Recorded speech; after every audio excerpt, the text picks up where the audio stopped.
Bienvenidos a Fingurú, nuestro espacio de educación financiera aquí en la web. Estamos esta vez en Práctica Global en la Ciudad de Buenos Aires con el señor Adrián Fiz. Una vez más vamos a estar con él para hablar de algunos conceptos que todos los días los vemos en los periódicos, los vemos en la computadora. Estamos hablando de inteligencia artificial y el primero de los conceptos para resolver qué es la inteligencia artificial, Adrián. Gracias por estar, gracias por recibirnos. Primero que nada, bienvenidos a Práctica. Gracias. Estamos acá en las oficinas de Práctica en Buenos Aires, si bien mi sede central de vida es Chile, justo lo trajimos buenísimo. De paso para los invitamos acá para hablar un poco de tecnología. Te cambio la pregunta, Juan. ¿Qué es para vos inteligencia artificial?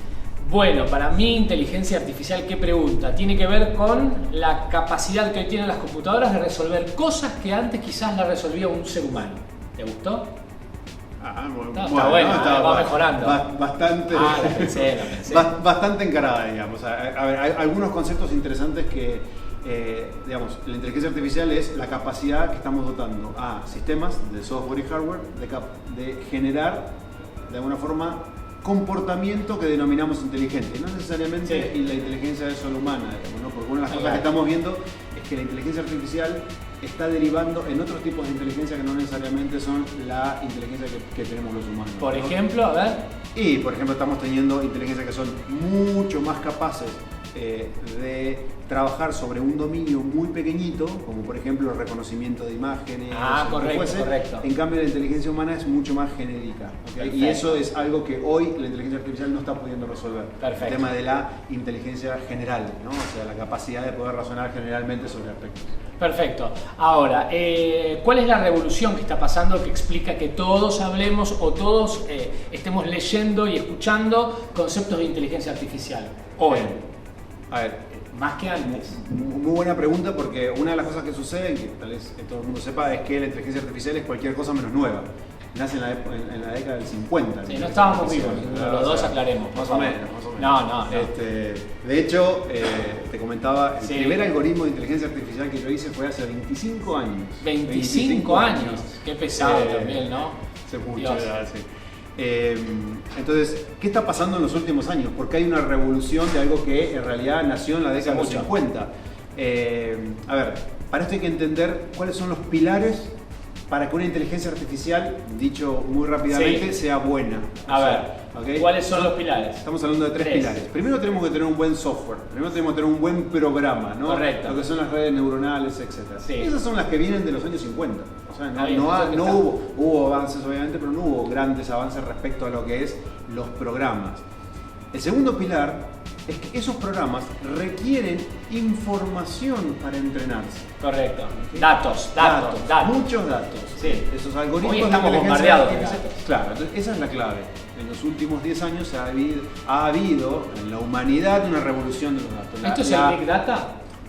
Sí. Okay. Es la posibilidad, esto es el crecimiento de la humanidad en densidad digital. Correcto. O sea, información digital.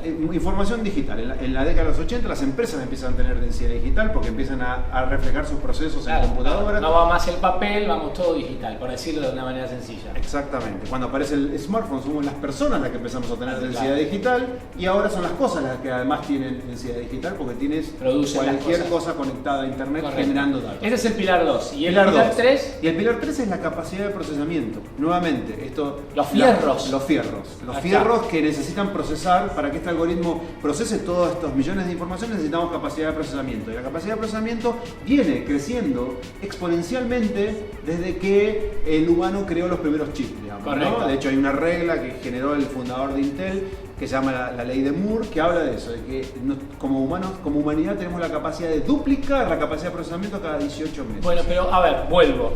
¿Qué está cambiando? Entonces ya te entendí los tres perfectamente. Claro. ¿Qué está cambiando? Porque estos tres tenemos, ya están, pero ¿cuál es la revolución? Es que esos tres no los teníamos antes conjuntos. O sea, entonces hoy podemos, por ejemplo, Google creó un algoritmo que en el 2016 le ganó a 4 o 5 campeones de Go, que es uno de los juegos de mesa más complejos, ¿okay? ¿Y cómo hizo este algoritmo? Aprendió de millones y millones de jugadas de Go que estaban Sí. disponibles digitalmente, ¿ok? Sí. Con una capacidad de procesamiento que solo Google tiene. Ok. Eso es lo que hoy genera que tengamos inteligencias artificiales, es la capacidad de poder procesar mucha información. Ok, a ver, ¿qué tiene que ver esto con inteligencia artificial y autonomía de las computadoras? Es decir, que solitas puedan resolver. Claro, bueno, digamos, lo que estamos logrando con estos algoritmos que se crearon en la década del 50 son algoritmos que de alguna forma u otra aprenden solos, o sea, por eso se llaman Claro. de machine learning, ¿ok? Machine learning. Aprenden solo mirando esta cantidad monumental de información No disponible. tiene que estar el humano como explicándole a la computadora Claro, que tome claro. y que... Si volvemos al ejemplo que te dije de mi primer software Como le gusta, hace ¿no? 25 años, Sí. yo le programé a ese software todas las reglas lógicas, de diferentes tipos de lógica, por los cuales él podía llegar a su razonamiento, que en ese caso era si una persona podía o no tener gripe. Correcto. ¿Ok? Pero la capacidad de aprender de ese software era muy básica. En cambio, hay otro tipo de software que son los de Machine Learning, donde el software aprende mirando información. Correcto. Y eso genera uno de los grandes problemas que tiene hoy la inteligencia artificial, que es lo que se llama en inglés el bias, o si yo le doy cierta información para que ese algoritmo aprenda, va a aprender en base a esa información, y eso puede generar un sesgo muy importante de origen racista, clasista, etcétera, porque aprenden en base a esa información que le doy. Correcto, clarísimo. El señor Adrián Fis, es socio de Práctica Global, está en Buenos Aires, él no es de Buenos Aires, él está en Chile, pero lo trajimos hoy aquí a Buenos Aires. Un gusto tenerlo aquí en Finguru, vamos a volver más seguido a tenerlo. A todos ustedes quédense, pueden preguntar ahí abajo como corresponde cada una de sus inquietudes, nosotros vamos a contestarla, y si no sabemos nosotros, se la vamos a pasar al señor Adrián Fis. Quédense en otro encuentro aquí en Finguru.